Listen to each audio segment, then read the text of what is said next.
সূরাতুন নাহলের 90 নম্বর আয়াত কারিমার মধ্যে যে 6টি কর্মসূচি আল্লাহ তাআলা দিয়েছিলেন, তার মধ্যে 3টি ছিল করণীয়, 3টি বর্জনীয়।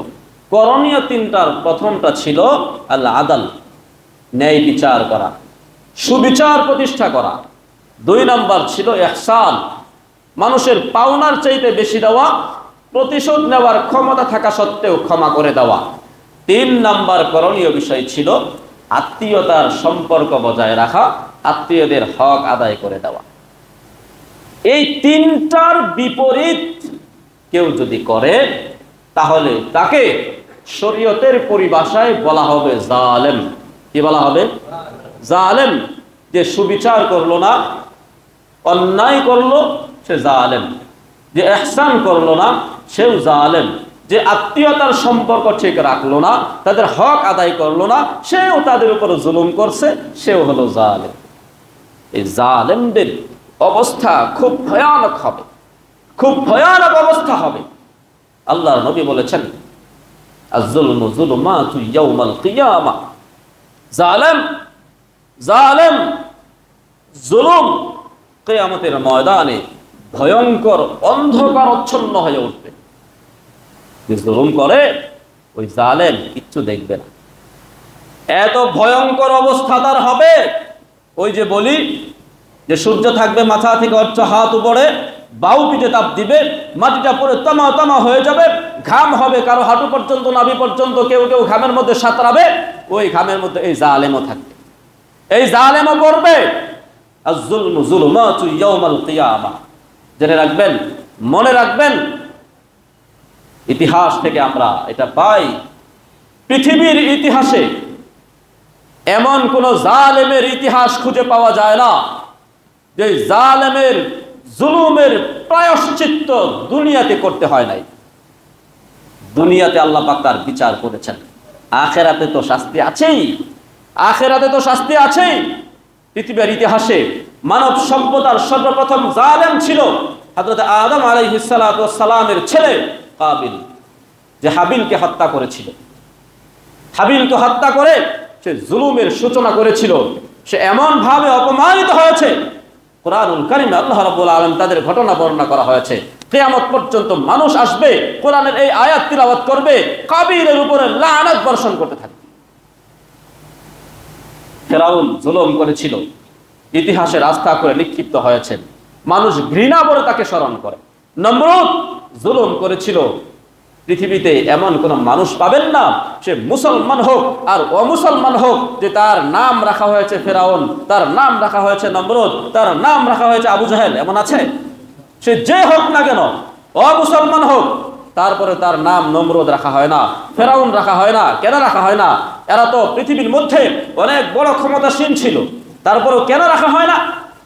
কারণ এরা ছিল জালেম, এরা ছিল জালেম।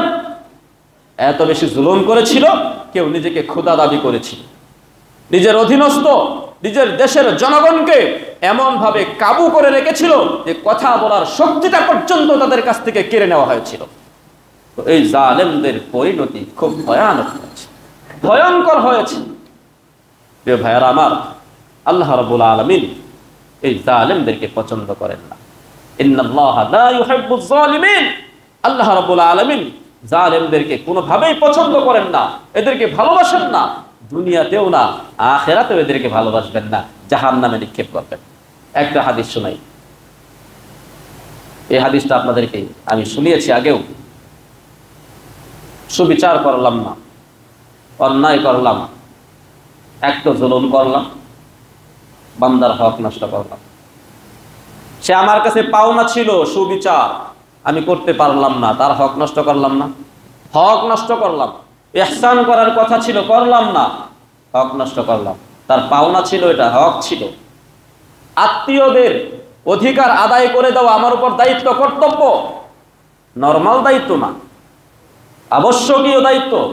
আমি করলাম না, আমি আমার আত্মীয়দের উপরে জুলুম করলাম, করলাম না, করলাম, তাদের হক নষ্ট করলাম।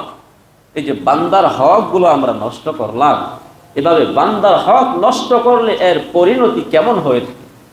যদিও দুনিয়াতে আপনি কোনোভাবে হয়তো বেঁচে যাবেন, তবে আপনি আল্লাহ ধরেন, আল্লাহ ছাড় দেন, কিন্তু ছেড়ে দেন না। আল্লাহ ঢিল দেন, নুমলি লাহুম, একটু ঢিল দেন, কিন্তু ইন্না কাইদি মাতিন, আল্লাহ বলেন আমার পাকড়াও বড় মারাত্মক পাকড়াও, আমি যখন ধরবো তখন আর ছাড়বো। ইন্না কাইদি মাতিন ইন্না বাতাসা রাব্বিকা লাশাদীদ, জেনে রাখো তোমার রবের পাকড়াও অত্যন্ত মারাত্মক হয়ে থাকে। এই যে বান্দার হকগুলো আমি নষ্ট করলাম, তাদের হক নষ্ট করার কারণে আমি জালেমের খাতায় আমার নামটাকে উঠালাম, আমার পরিণতি কি হবে? রাসূল করিম সাল্লাল্লাহু তাআলা আলাইহি ওয়াসাল্লাম হাদিসের মধ্যে ইরশাদ করেছেন, একবার সাহাবায়ে কেরামকে নিয়ে তিনি বসা, বললেন, ও সাহাবায়ে কেরাম, আতাদরুনা মানিল মুফলিস, তোমরা বলো তো, বলো তোমাদের মধ্যে সবচেয়ে নিঃস্ব, সবচেয়ে অসহায় কে? সাহাবায়ে কেরাম বললেন, ক্বালু আল মুফলিসু ফিনা মান লা দিনারা ওয়া লা দিরহামা, ইয়া রাসূলুল্লাহ, আমাদের মধ্যে সবচেয়ে অসহায়, সবচেয়ে নিঃস্ব ওই ব্যক্তি যার দিনার দিরহাম নাই, টাকা পয়সা নাই, অর্থ সম্পদ নাই, গরিব, সেই তো নিঃস্ব, সেই তো হতভাগা। নবীজি বললেন, না না, ইন্নাল মুফলিসা মিন উম্মতি, আমার উম্মতের মধ্যে সবচেয়ে নিঃস্ব, সবচেয়ে অসহায় ওই ব্যক্তি, মাইয়াতি ইয়াউমাল কিয়ামাতি বিসালাতিন ওয়া সিয়ামিন ওয়া যাকাহ, যে লোকটা কিয়ামতের ময়দানে পাহাড় পরিমাণ নামাজের সওয়াব নিয়ে আসবে, পাহাড় পরিমাণ সিয়ামের সওয়াব নিয়ে আসবে, পাহাড় পরিমাণ যাকাতের সওয়াব নিয়ে আসবে, কিন্তু দুনিয়াতে থাকতে সে শাতামা হাযা, কাউকে গালি দিয়েছে, অদরবা হাযা, কাউকে প্রহার করেছে, ওয়াকাতালা হাযা, কাউকে অন্যায়ভাবে হত্যা করেছে, ওয়া আকালা মাল হাযা, কারো সম্পদ অন্যায়ভাবে আত্মসাৎ করেছে, গ্রাস করেছে, ভোগ করেছে। দুনিয়াতে এই অপরাধগুলো করার কারণে সে যখন পাহাড় পরিমাণ নামাজ, রোজা আর যাকাতের সওয়াব নিয়ে জান্নাতের দিকে রওনা হবে, ওই পাওনাদার সবাই তার সামনে গিয়ে দাঁড়াবে, সবাই সামনে গিয়ে দাঁড়িয়ে তাকে আটকায় দিবে, আল্লাহর কাছে বলবে, ইয়া আল্লাহ, এই লোকটা দেখি পাহাড় পরিমাণ সওয়াব নিয়ে জান্নাতের দিকে রওনা হয়ে গেছে, অথচ দুনিয়াতে থাকতে সে আমার সম্পদ খাইছিল, যেখান থেকে বাকি নিয়ে আর জীবনে আসে নাই, আমার সামনে পড়ে নাই, অন্যায়ভাবে আমার গালে থাপ্পড় দিয়েছিল, অন্যায়ভাবে আমার সন্তানটাকে গুলি করে হত্যা করেছিল, অন্যায়ভাবে আমার সন্তানটাকে লাঠির মাধ্যমে প্রহার করতে করতে মেরে ফেলেছিল, অন্যায়ভাবে আমার সন্তানটাকে ছুরি দিয়ে কুপাতে কুপাতে হত্যা করেছিল। আয় আল্লাহ, আজকে তাকে আমরা জান্নাতে যেতে দিতে পারি না যতক্ষণ না আমাদের পাওনাগুলো আদায় করে। আল্লাহ বলবে, পাওনা আদায় করে দাও। এইবার পাওনা আদায় করতে করতে দেখা যাবে পাহাড় পরিমাণ নেকি সব শেষ হয়ে গেছে, কিন্তু পাওনাদারদের পাওনা এখনো পর্যন্ত পরিশোধ হয় নাই। এইবার পাওনাদাররা বলবে, আল্লাহ মাফ তো করবই না, তবে করতে পারি, একটা শর্ত আছে। কি শর্ত? আমাদের যতগুলো পাপ আছে, গুনাহ আছে, এই সকল গুনাহ তার কাঁধে নিতে হবে, তারপরে মাফ করে দিব।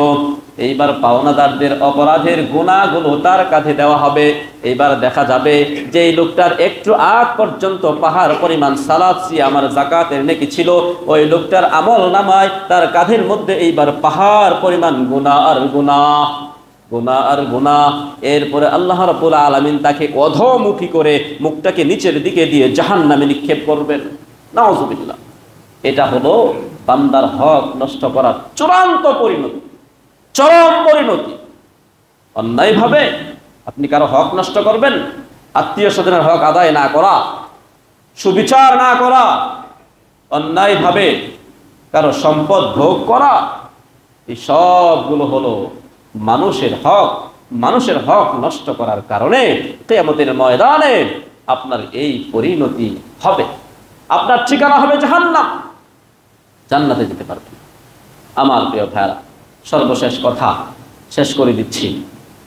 সর্বশেষ কথা হলো, মান আ'আনা যালিমান, মান আ'আনা যালিমান ওয়ালাউ বিকালিমাতিন, যে ব্যক্তি কোনো জালেমকে একটা কথার মাধ্যমেও সহযোগিতা করবে, একটা কথা, অর্থ সম্পদ না, গোলাবারুদ অস্ত্র না, শুধু একটা কথা, একটা কথার মাধ্যমেও যদি কোনো জালেমকে কেউ সহযোগিতা করেন, হুশিরা মাআহু ইয়াউমাল কিয়ামা, কিয়ামতের ময়দানে এই সাহায্যকারী ওই জালেমের সাথে উঠবে, তার হাসর ওই জালেমের সাথেই হবে।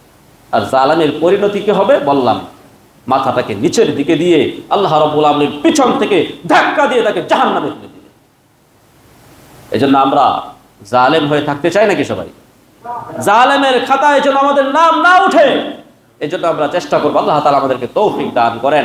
আমাদের যার যে যতটুকু ক্ষমতা আছে, আমরা আমাদের পরিবারে, আমরা আমাদের সমাজে, আমরা আমাদের এরিয়াতে যেখানে আমার দায়িত্ব আছে, সেই জায়গায় আমরা সুবিচার প্রতিষ্ঠা করার চেষ্টা করবো তো ইনশাআল্লাহ? ইহসান করার চেষ্টা করবো তো ইনশাআল্লাহ? আত্মীয় স্বজনের হক আদায় করে দিব তো ইনশাআল্লাহ? ইনশাআল্লাহ। আল্লাহ তাআলা আমাদের সকলকে তৌফিক দান করেন।